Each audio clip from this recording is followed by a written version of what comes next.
আজকাল কি মাস শেষ হওয়ার আগেই আপনার পকেট খালি হয়ে যাচ্ছে? অনেক চেষ্টা করেও কি টাকা জমাতে পারছেন না? ধার দেনা করে চলতে হচ্ছে? যদি আপনার উত্তর হ্যাঁ হয়, তাহলে এই ভিডিওটি শেষ পর্যন্ত দেখুন। কারণ আজ আমি আপনাকে চাণক্যের এমন ৫টি নীতি বলবো, যেগুলো শুধু অর্থ উপার্জনের পথই দেখায় না, বরং সেই অর্থ সঠিকভাবে ব্যবহার ও ধরে রাখার অভ্যাস গড়ে তুলতেও সাহায্য করতে পারে।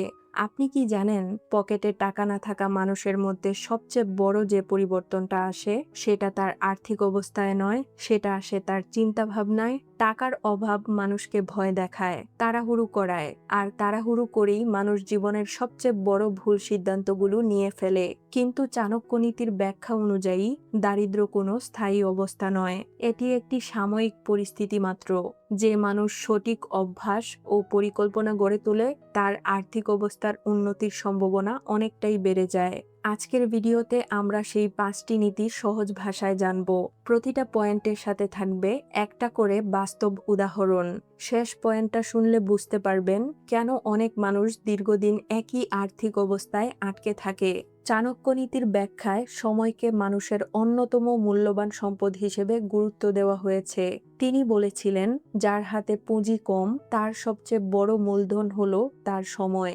বিশেষ করে যখন অর্থ বা সুযোগ সীমিত থাকে, তখন সময়ের সঠিক ব্যবহার ভবিষ্যতের জন্য বড় পার্থক্য তৈরি করতে পারে।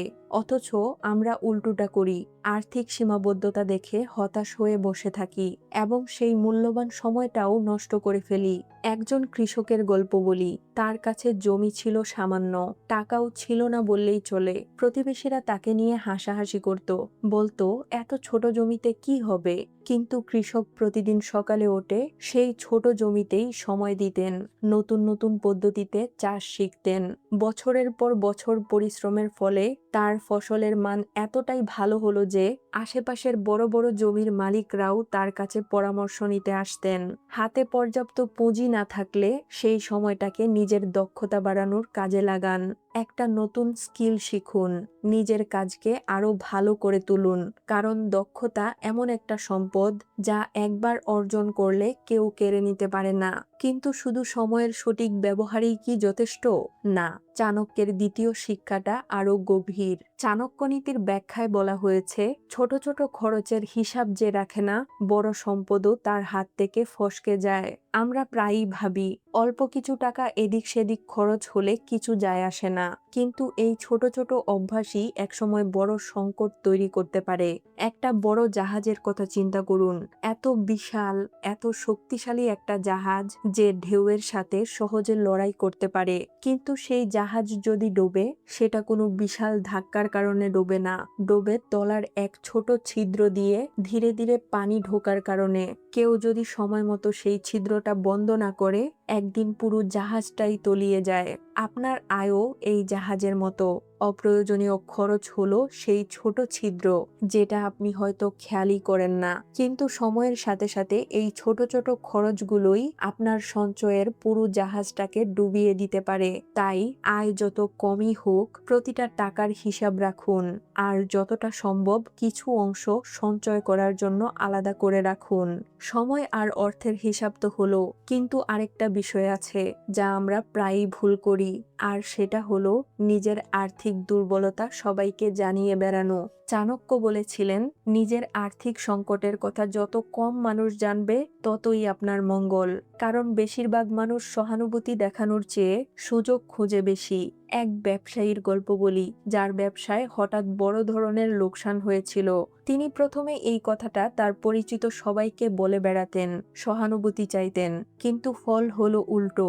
যারা তার সাথে ব্যবসা করত, তারা তাকে অবিশ্বাস করা শুরু করলো। প্রতিদ্বন্দ্বীরা তার দুর্বলতার সুযোগ নিয়ে তার গ্রাহকদের নিজের দিকে টানতে শুরু করলো। পরিস্থিতি বুঝে তিনি চুপ হয়ে গেলেন, শুধু নীরবে নিজের ব্যবসা গুছিয়ে তোলার কাজে মন দিলেন। কয়েক বছর পর যখন তিনি আবার দাঁড়ালেন, তখন কেউ আর তার সেই খারাপ সময়ের কথা মনেও রাখেনি। আপনার আর্থিক সংকট আপনার একান্ত ব্যক্তিগত বিষয়। এটা নিয়ে অতিরিক্ত আলোচনা করলে সহানুভূতির বদলে আপনি অবহেলা আর সুযোগ সন্ধানীদের নজরে পড়বেন। তাই চুপচাপ নিজের পরিস্থিতি ঠিক করার কাজে মনোযোগ দিন। এবার প্রশ্ন হলো, শুধু নিজের অভ্যাস পরিবর্তন করলেই কি যথেষ্ট, নাকি আমাদের আশেপাশের মানুষও আমাদের সিদ্ধান্তকে প্রভাবিত করে? চলুন চতুর্থ নীতিতে সেটাই জেনে নেওয়া যাক। চাণক্য নীতির ব্যাখ্যা অনুযায়ী আপনি যাদের সাথে সময় কাটান, আপনার চিন্তাভাবনা ধীরে ধীরে তাদের মতোই হয়ে যায়। যে মানুষ সবসময় অভাব আর ভাগ্যের দোষ দিয়ে বেড়ায়, তার পাশে থাকলে আপনিও একদিন সেই একই চিন্তায় আটকে যাবেন। একটা বালতিতে অনেকগুলো কাঁকড়া রাখলে কি হয় জানেন? একটা কাঁকড়া যখন বালতির কিনার বেয়ে উপরে ওঠার চেষ্টা করে, বাকি কাঁকড়াগুলো তাকে টেনে আবার নিচে নামিয়ে আনে। ফলে একটা কাঁকড়াও বালতি থেকে বের হতে পারে না, যদিও প্রত্যেকেরই বের হওয়ার সামর্থ্য ছিল। আমাদের সমাজেও এমন কিছু মানুষ থাকে যারা নিজেরাও উন্নতি করে না, আর আপনাকেও এগিয়ে যেতে দেখলে অজান্তেই নিরুৎসাহিত করে। তাদের নেতিবাচক প্রভাব থেকে যতটা সম্ভব নিজেকে দূরে রাখার চেষ্টা করুন। এর বদলে এমন মানুষের সাথে সময় কাটান যারা নিজের পরিশ্রম দিয়ে নিজেদের অবস্থার পরিবর্তন করেছে। তাদের চিন্তা ভাবনা, তাদের অভ্যাস আপনার মধ্যেও ধীরে ধীরে প্রবেশ করবে। এবার আসি শেষ কথায়, যেটা আসলে পুরো খেলাটাই ঘুরিয়ে দেয়। চাণক্য বলেছিলেন, সুযোগ কখনো ঘোষণা দিয়ে আসে না। যে মানুষ শুধু নিরাপদ থাকার কথা ভাবে, সে কখনোই বড় কিছু অর্জন করতে পারে না। আর্থিক উন্নতির পথে সঠিক সময়ে সাহসী সিদ্ধান্ত নেওয়ার প্রয়োজন হয়। ভয় পেয়ে বসে থাকলে চলে না। এক তরুণের কথা বলি, যার হাতে সামান্য কিছু সঞ্চয় ছিল। তার সামনে দুটো পথ ছিল, হয় টাকাটা ব্যাংকে জমা রেখে নিশ্চিন্ত থাকা, নয়তো নিজের একটা ছোট উদ্যোগে ঝুঁকি নিয়ে বিনিয়োগ করা। বেশিরভাগ মানুষ প্রথমটাই বেছে নেয়, কিন্তু এই তরুণ ভালোভাবে হিসাব নিকাশ করে বুঝে শুনে দ্বিতীয় পথটা বেছে নিলেন। শুরুর দিকে অনেক সমস্যা হয়েছিল, কিন্তু তিনি হাল ছাড়েননি। কয়েক বছরের মধ্যেই সেই ছোট উদ্যোগ একটি প্রতিষ্ঠিত ব্যবসায় রূপ নিল। তবে মনে রাখবেন, সাহসী সিদ্ধান্ত মানেই অন্ধভাবে ঝুঁকি নেওয়া নয়। আগে তথ্য সংগ্রহ করুন, পরিকল্পনা করুন, তারপর সিদ্ধান্ত নিন। যারা শুধু নিরাপত্তা খোঁজে, তারা সারা জীবন একই জায়গায় আটকে থাকে। আর যারা পরিকল্পনা করে সাহসী সিদ্ধান্ত নিতে শেখে, তাদের আর্থিক উন্নতির সম্ভাবনা অনেকটাই বেড়ে যায়। ভয় পেয়ে সুযোগ হাতছাড়া করবেন না, বরং প্রস্তুতি নিন আর সময় এলে সাহস করে এগিয়ে যান।